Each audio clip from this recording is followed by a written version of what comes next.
Swimming is by far the most technical of the three disciplines in triathlon. It just requires so much technical efficiency to be able to go fast and well in the open water and in a pool. Why haven't we been here in a while? Because we've been on camp. And On camp and the boom's been broken, but... I don't even know where the boom's not even in there. I know it comes up before, doesn't it? No, we like swimming 50 metres because it's better for conditioning, but we haven't been able to do it since camp because the boom's been broken in this pool. But also the tiles fell off the wall. And the tiles fell off the wall. But basically this pool is, I don't know, maybe 2012 I think it was built. It's built for 2014. It's a great pool, it's just falling apart all the time. And it's new as well, which is not good. What's one thing you've been working on in swimming recently? Other than holding back? Yeah.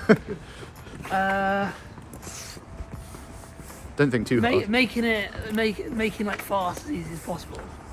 Making fast as easy as possible, so you know what everyone is trying to do ever. Yeah. With a background in international swimming, I've been wondering where I can improve technically for quite some time. And it's only recently that I came across this tip from Effortless Swimming, I'll link down below, that really resonated with me. And I thought, that really links everything in the stroke together so well, not just for me, but for everyone. What's one thing you've been working on in training and swimming? Me? Yeah. I don't know actually. Probably underwater pool. Your catch underwater, is Catch it? underwater, yeah, that's probably better. How have you been working on that? Show me. These things, just new improved pre-pool stuff. Yeah, flexibility on the lat Flexibility of the lat and reach. and shoulders. I use quite a lot of my shoulders, not enough of my lats. I think That's the one that I really burns out. Good for power, mind you. Yeah. Really good for power, but not good for threshold. Somewhat level. This lighting's good for you, mate. It's doing you wonders. So in order to improve my swimming this season, I've been really focusing on just this one thing. What it is it's just timing. It's the timing of the stroke. And I'll go into a little bit more depth and detail in the coming video, but it's essentially the downbeat of the leg kick in comparison to when you start your stroke at the front. So where you anchor your front end of your stroke in comparison to when you do the downbeat of the leg kick. So same arm, same leg, just making sure that the downbeat is slightly before the catch of the stroke. Again, I will show you what this looks like in the following videos. So as you can see, the downbeat of the leg kick happens ever so slightly before the catch of the stroke. Same arm, same leg, both sides. So when you're breathing and when you're not breathing.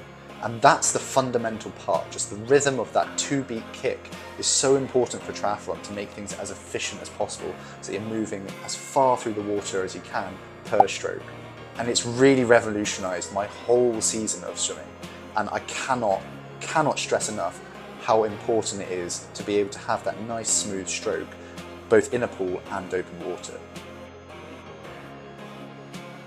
It'll save you so much energy and it's really improved my swimming. Like it's brought my heart rate right down for the same speed and sort of effort. Like obviously it's slightly easier because the legs aren't moving as much, but the catch and the rhythm and everything is working quite harmoniously with each other.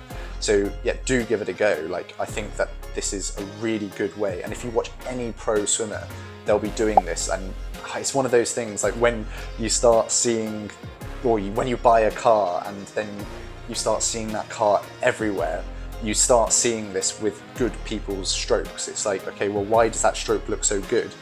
It's because they're doing this thing.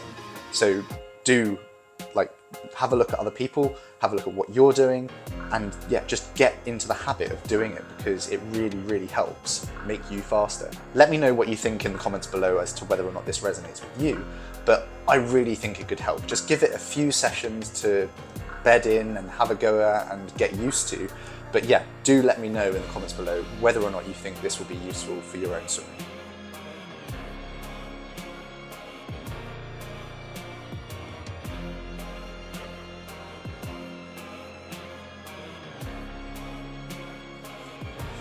Sit, sit, shh. Come on. Wait, look. Come on. There we go. Good girl. So I guess the next thing is, how do you get used to this? How do you actually implement it? And how can you know that you're doing this properly? The biggest tip from me is to try and do it with a pull buoy first and try catch up.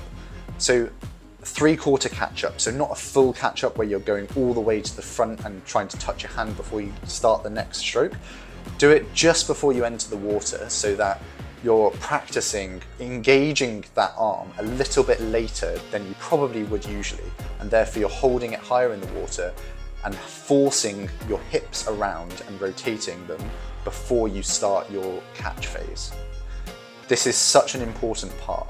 So by using a pull buoy, it allows your hips to stay a little bit higher, so you don't have to concentrate on that so much. It also allows you to flick your legs rather than properly bending at the knees, which is also a really good method of making your stroke a little bit more efficient and streamlined through the water.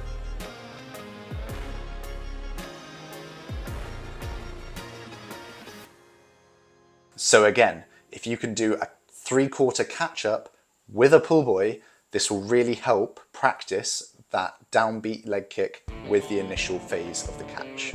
So same arm, same leg, and make sure that you're also thinking about the other side. So not just the breathing side, but the other side as well. So you're really holding the arm out front for quite some time before the other arm starts to come towards it. Just before it enters the water, you start the leg kick and then the catch phase. And trust me, it's going to make a massive difference to your swimming.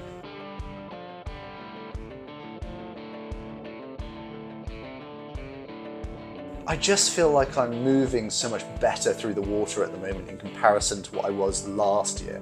Don't get me wrong, I don't think I was bad at swimming last year. I was still coming out the water in the front pack, but this year I hope that it's going to be done with less effort.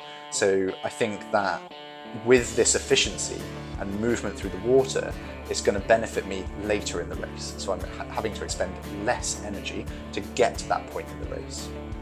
By the way, if this is giving you any value or entertainment or just a little bit of insight into what I'm working on this year, do hit that subscribe button, hit that like button. It does help the channel out a lot.